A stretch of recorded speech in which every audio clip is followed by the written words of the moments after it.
Radio-TV RBB publie ci-dessous l'intégralité de la déclaration NDJ 2026 de l'Observatoire pour la défense des droits humains, ODHR, datée du 11 mars 2026 à Paris. Ce document fait état de violations graves et persistantes des droits humains au Rwanda, impliquant les plus hautes autorités du pays. Déclaration N201 2026 Rwanda. Des discours de haine impunis des officiels encouragent des violations graves des droits humains. Paris, le 11 mars 2026. L'ODHR a tenu sa réunion statutaire de l'Assemblée générale ordinaire le 11 mars 2026. À l'issue de cette session, l'Observatoire constate qu'au Rwanda, des violations des droits humains ont continué avec plus d'intensité tout au long des 2 années précédentes. Elles se sont poursuivies dans les domaines des droits civils, politiques, socio-économiques et environnementaux, en toute impunité. Elles se sont cristallisées dans les discours de haine des officiels, y compris de l'autorité suprême du pays, chargée de garantir les droits et libertés fondamentaux, et sur les antennes publiques. L'autorité suprême du pays, garante du respect de la dignité humaine prévue dans la Constitution, et spécialement dans la mise en application des dispositions constitutionnelles sur les libertés et droits fondamentaux et les traités internationaux y relatifs, a trahi dès lors son serment d'entrée en fonction à la tête du pays.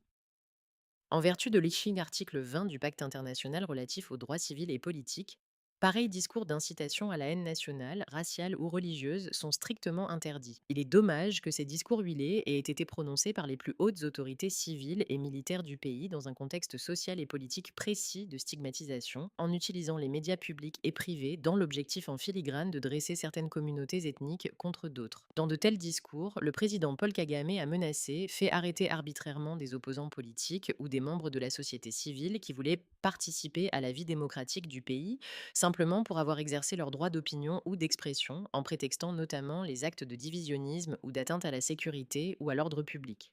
Il a engagé aussi le pays et les citoyens rwandais dans des agressions contre des pays voisins, semant ainsi une insécurité qui a embrasé toute la région. Des rapports des experts de l'ONU, des États, notamment des USA, et des institutions internationales ont dénoncé la violation de la souveraineté de la RDC par le Rwanda et les rébellions à sa solde.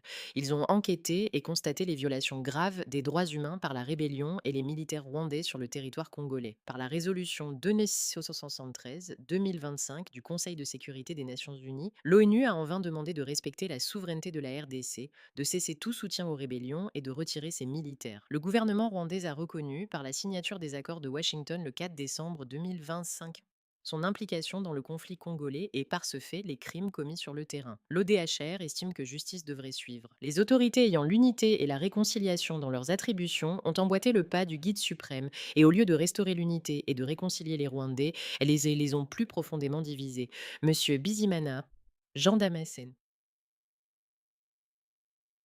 Ministre de l'Unité nationale et de l'engagement civique, des hauts gradés de l'armée et d'autres fanatiques du régime ont recouru au discours de haine dans les médias publics et privés, ainsi que sur les réseaux sociaux en toute impunité, avec l'intention de criminaliser, insulter, intimider, menacer et harceler les membres d'autres communautés ethniques. Ils sont allés jusqu'à qualifier de terroristes et à condamner leurs critiques au Rwanda et à l'étranger, notamment Madame Ingabire Victoire Umuhoza, opposante politique engagée et présidente de Dalfa Umurinzi et ses membres. Ils ont arrêté des opposants politiques comme Madame Ingabire Victoire Umuhoza, Monsieur Barafinda Sekikubo Fred, des journalistes comme Nyon Senga Dieudonné alias Siuma Hassan et Nsengimana Théoneste, des youtubeurs comme Karasira Aimable, Madame Idaminge Iriamogwiza Yvonne, Akuzimana Abdul Rachid, Bla, Bammokamana Louise Zoubeda, à cause de son époux, Bika Haga Abdallah, et beaucoup d'autres. Avec de tels discours de la part des dirigeants, ils ne pouvaient pas espérer bénéficier d'un procès équitable. Toute personne critique du président Paul Kagame et de son régime